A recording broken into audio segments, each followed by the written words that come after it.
What's up, everyone? Welcome back into the Fantrax Toolshed YouTube channel. Eric Cross with you here, going to be discussing my early 2023 outfield rankings today. Before I do, hit that subscribe button below to check out all the other great video we have on the channel. This outfield position, a lot of elite talent at the top, but the middle rounds do get kind of murky. I know you've heard me say that on Toolshed and in articles. Ideally, I'm going to my top 20 today. 11 through 20 is on a different slide. Ideally, I want two of these top 20. That's brings you to pretty close to pick 100 ADP, because after that, there are some decent options mixed in, but a lot of those guys are being targeted by many people. So it's a lot more risk and a lot more question marks in those middle rounds. So it's important to hit this position fairly early, or you might have an outfield you don't really like that much. We'll start right at the top. I have Ronald Acuna Jr. going number one at this position. You could go any of the top five, really, but Acuna is the one guy here that I think is going to bounce back in a big way, get further and further from that knee issue from previous offseason, previous year. And he's the only one that Steamer projects to go 30-30 this year. And I totally believe it. So he's number one. J-Rod could also go 30-30. I don't know if he's going to steal 30 bags. I know he was on pace for that, and then Seattle kind of limited him in terms of running down the stretch to keep him healthy after he had that little minor injury as well. But high average, a lot of power. I still think he's going to be a 20-plus deal. So even if he's like 280, 35, and 20 or something like that with a lot of runs and RBI in that up-and-coming Seattle lineup, I think he's going to be a first-round stud for many years to come. No issue taking him top 5 overall.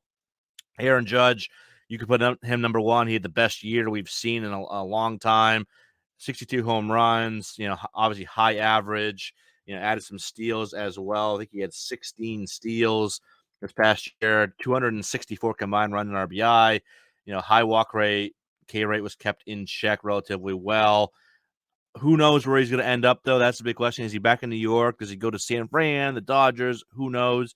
So that could, kind of hinder his value a little bit one way or the other, but he's still a no doubt top 10 overall player and top 3 or 4 at this position.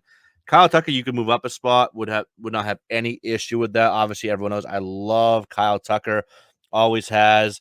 He's a 30-15 threat year in and year out last year. 30 and 25 with 107 RBI, and only 71 runs scored, but he was limited. The BABIP was a bit lower, so I expect the average to bounce back 270, 280. And he is another guy that could go 30-30 next year or another 30-25 year in the middle of a very good Houston lineup. Number 5, Juan Soto. Don't ding him for a bad couple of months.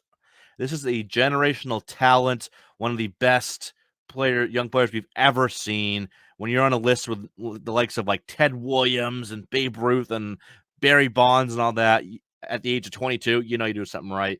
Big bounce back year. Hopefully, Tatis is healthy, because him, Tatis, and Machado, that's a great 3 right there. So definitely buying any discount on Juan Soto. Mookie Betts, what else can you say? The dude is rock solid. 35 home runs, 12 steals last year. Hit 269, 107 runs. Another 30-10 year. He doesn't run a ton anymore, but still gives you double digits. A ton of runs scored, hitting it high in that Dodgers lineup.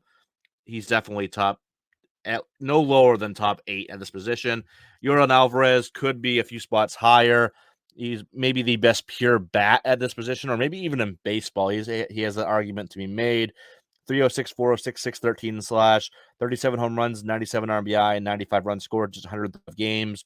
He could hit 50. He could have an Aaron Judge type of year. Like, that is definitely possible. Minus the 16 steals, obviously, but absolutely. And he's improved his walk rate, improved the K rate.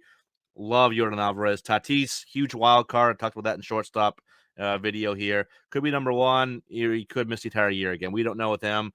But right now, he's got to be able to be eligible for about 140-ish games. And we saw what he did in 2021, where he went 42-25, just 130 games. So obviously, the upset is there for number one overall. I think he's a great target around pick 20-25 or so. Mike Trout was on a huge power pace, but obviously was limited to only 119 games. Still hit 40 home runs. He's still an elite 4 category guy. Just doesn't provide that speed anymore. And Michael Harris rounds out the top 10 here. Nearly went 20-20 in just 114 games as a rookie. No reason why he can't go, 25-25 next year, even with some batting average regression. It's an aggressive approach, only a 4.8% walk rate. So maybe the average dips down to like 270, 275. Not overly worried though. It's still be going to be very good in the other four categories in a good Atlanta lineup that's good top to bottom. So he deserves to be top 10, I believe, at this position. Let's go 11 through 20 here. Go a little quicker here. Randy Arozarena, again, just another underrated power speed. Went 20-32 last year with a 263 average, 89 RBI, 72 runs scored. 2030 is kind of what you should expect here. At least 2025. He's shown that. He's proven that. He's a consistent power speed threat. No doubt top 50 player. And Mullins is just like a Rosarena, but a step below with a step less upside. We saw what Mullins did in 2021, and I don't think anybody was expecting 30 home runs again, but he basically did what a lot of us were anticipating from him. 16 home runs, 34 steals, 89 runs. Baltimore's lineup is even better this year. You got Adley for a full year behind him. Gunner, it's just a nice up and coming young lineup. So I could expect maybe even 100 runs this year, get the average back up a little bit. Maybe 270, 275, 100 plus runs, another 15, 30 season. So I think he's a little undervalued right now, if anything.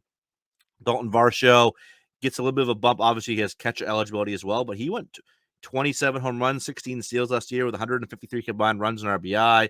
Average was a little low, 235, but so was the BABIP. I expect him to get back up to around 260, and that could mean 30 and another 30, 15 season. So I think he's fine right there. Luis Robert might look a little bit low here, but I just don't trust him to play. Like, he played 98 games this year, went 12-11 with 110 combined runs and RBI. It's a very good all-around line, 284 average as well.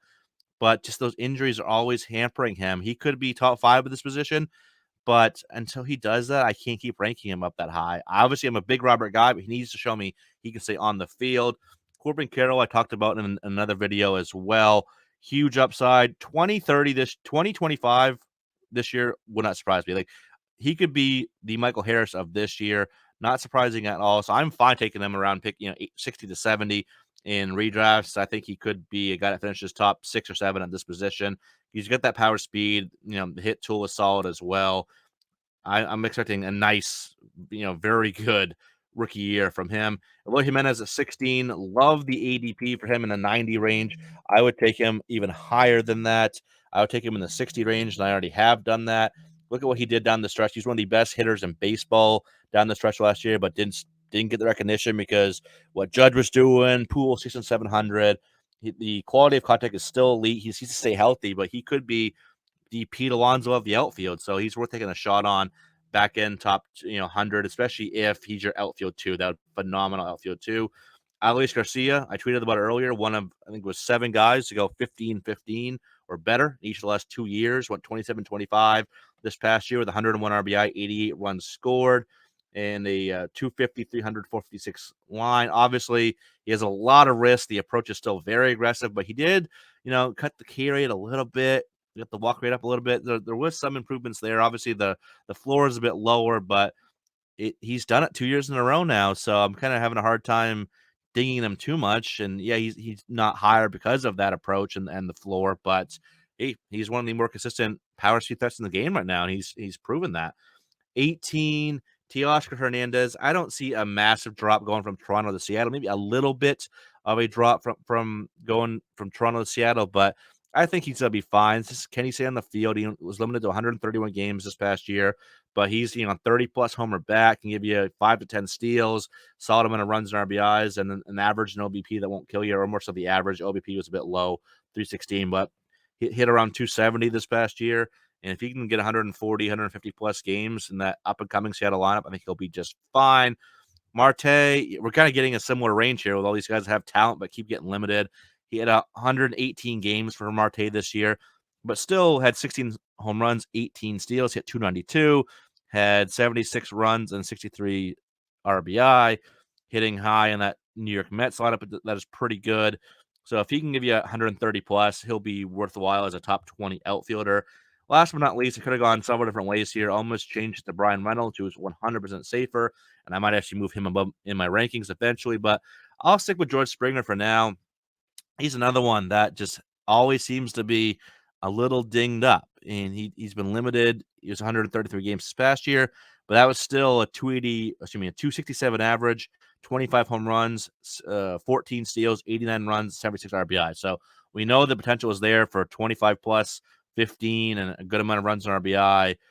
If you get 130 plus games out of him again, top 20 is definitely in play there. Again, after this, it really falls off a good amount. So get your outfield early. And that's going to wrap up this video, though. Thanks for tuning in. Again, hit that subscribe button below, and I'll see you next time.